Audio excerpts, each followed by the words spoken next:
মটরশুঁটি নিয়েছি আর অল্প একটু সরু সরু করে গাজর কেটে নিয়েছি। ডালের থেকে গাজর আর মটরশুঁটির পরিমাণটা খুব অল্প করে নেবে। আমি একটা বাটিতে নিয়েছি খোয়া বা মাওয়া, আর নিচ্ছি কাজু আর কিশমিশ অল্প অল্প পরিমাণ করে। কাজু কিশমিশ এক মুঠো করে নিয়ে নিয়েছি। আর মুগমোহন ডাল তৈরি করার জন্য অবশ্যই লাগবে আমাদের মুগ ডাল। এখানে আমি 250 গ্রাম মতো মুগ ডাল নিয়ে নিয়েছি। এখানে কড়াই গরম করে নিয়েছি, তারপর আমি 1 চামচ ঘি দিয়ে নিলাম। ঘিটা মেল্ট হয়ে আসবে তখন আমি মুগ ডালটাকে ভালো করে ফ্রাই করে নেবো। লাল লাল করে মুগ ডাল ভাজবে না। মুগ ডালের যখন দেখবে গন্ধটা খুব সুন্দর বেরোচ্ছে আর ফ্রাই হওয়া শুরু হয়েছে, ভাজা ভাজা গন্ধটা বেরিয়েছে, ঠিক সেই সময় গ্যাসটা বন্ধ করে দেবে। লাল লাল করে একদম কড়া করে ভাজা কিন্তু একদম দরকার নেই। খুব অল্প সময়ে ডাল ভাজা হয়ে যায়। আমার ভাজা হয়ে গেছে ডালটা। এবার আমি প্রেসার কুকারে দিয়ে এটাকে সেদ্ধ করে নেবো। 2টো সিটি দিয়ে সেদ্ধ করবো। 2টো সিটি, 3টেও নয় আবার একটাও নয়, 2টো সিটি দিলে পারফেক্ট সেদ্ধ হবে। ডাল গলবেও না আবার নরমও হয়ে যাবে। আর তোমরা যদি চাও কড়াই সেদ্ধ করতে তাহলে জল দিয়ে একটু সময় সাপেক্ষ হালকা হালকা করে নাড়তে থাকবে ধীরে ধীরে, আর বুঝতেই পারবে যখন ডালটা সেদ্ধ হয়ে যাবে। কুকারে দিলে 2টো সিটিতেই তাড়াতাড়ি হয়ে যাবে। এই সময় আমি কিছু উপকরণ দেবো। কাঁচা লঙ্কাগুলো ছিঁড়ে দিয়ে দিলাম। আর দিচ্ছি যে মটরশুঁটিটা, সেই মটরশুঁটিটা দিয়ে দিয়েছি আর গাজর কুচিটাও দিয়ে দিচ্ছি। দেখো ডাল অনুযায়ী গাজর মটরশুঁটির পরিমাণ কিন্তু খুব বেশি নেবে না, অল্পই নেবে। বেশি দিলেও খেতে ভালো লাগে না। এবার 2টো সিটি হওয়া পর্যন্ত অপেক্ষা করবো।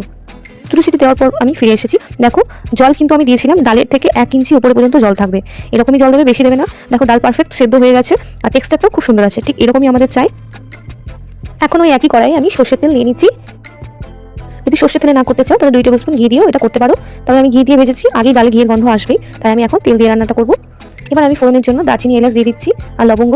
এলাচের মুখটা খুলে দিচ্ছি। যারা পছন্দ করো না এলাচ খুলে দিতে তারা গোটাও দিতে পারো। এলাচ খুলে দিলে গন্ধটা একটু আরও ভালো আসবে। শুকনো লঙ্কা আর তেজপাতা তেলে দিয়ে দিলাম আর 1/4 স্পুন গোটা জিরে দিয়ে দিচ্ছি ফোড়নে।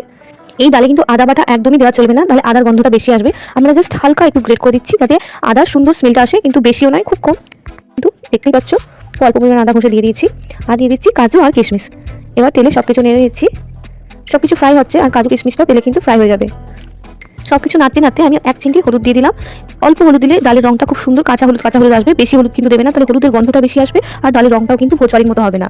আর কাজু কিশমিশগুলো খুব বেশি ফ্রাই নয়, জাস্ট তেলে একটু নেড়ে নিতে হবে। এরপরেই যে আমার সেদ্ধ করা ডালটা রয়েছে সেটা দিয়ে দিলাম। ডালটা আমার খুব মাখা মাখা হয়েছে, জল একদমই নেই। প্রেসার কুকার ধুয়ে আমি বাকি জলটুকু দিয়ে নেবো। প্রেসার কুকার গায়ে অনেকটা ডাল লেগেছিল। দেখো আমি জল দিয়ে নিয়েছি। যেরকম তোমরা ঘনত্ব চাইবে সেরকম জল দিয়ে নেবে, তবে ভোজবাড়ির মুগ ডালটা একটু ঘন ঘন হয়। এই সময় অল্প একটু নুন আর মিষ্টিটা অবশ্যই দেবে। আমি 1 চামচ চিনি দিচ্ছি। মুগমোহন ডাল কিন্তু মিষ্টি মিষ্টি হয়, তাই চিনিটা অবশ্যই দেবে, স্কিপ করবে না। স্বাদটা খুব ভালো আসবে। দেখো আমার ডালটা ফুটতে শুরু করেছে। এবার ডালটা ফুটবে আর টেস্ট ফ্লেভারটা আরও সুন্দরভাবে এনহ্যান্স করবে আর খেতে দারুণ লাগবে। এটা আরও ঘন হয়ে আসবে। শেষে আমি যে খোয়া বা মাওয়া রয়েছে সেটা গ্রেট করে রেখেছিলাম, গ্রেটার দিয়ে সেটা আমি দিয়ে দিলাম। এটা দেওয়ার পর তো একদম ঘরে তোমার দারুণ মুগমোহন ডালের গন্ধ বেরোবে, খুবই সুন্দর গন্ধ বেরোবে। ডালটা কিন্তু হয়ে এসেছে আর আমি এটাকে ফুটিয়ে ঘন করবো না, ঢাকা দিয়ে গ্যাস বন্ধ করে রেখে দেবো, কারণ ডালটা ধীরে ধীরে যত সময় যাবে আরও ঘন হয়ে আসবে। দেখো আমার ঘন ঘন মুগমোহন ডাল কিন্তু একদম তৈরি। দারুণ সুস্বাদু আর এত সুন্দর গন্ধ আর ফ্লেভার বেরোবে, তোমাদের মনেই হবে না যে এটা অন্য কিছু দিয়ে খাই। ভাতটা খালি এই ডাল দিয়ে খেতে মনে হবে। মুগমোহন ডালের গন্ধটা অপূর্ব।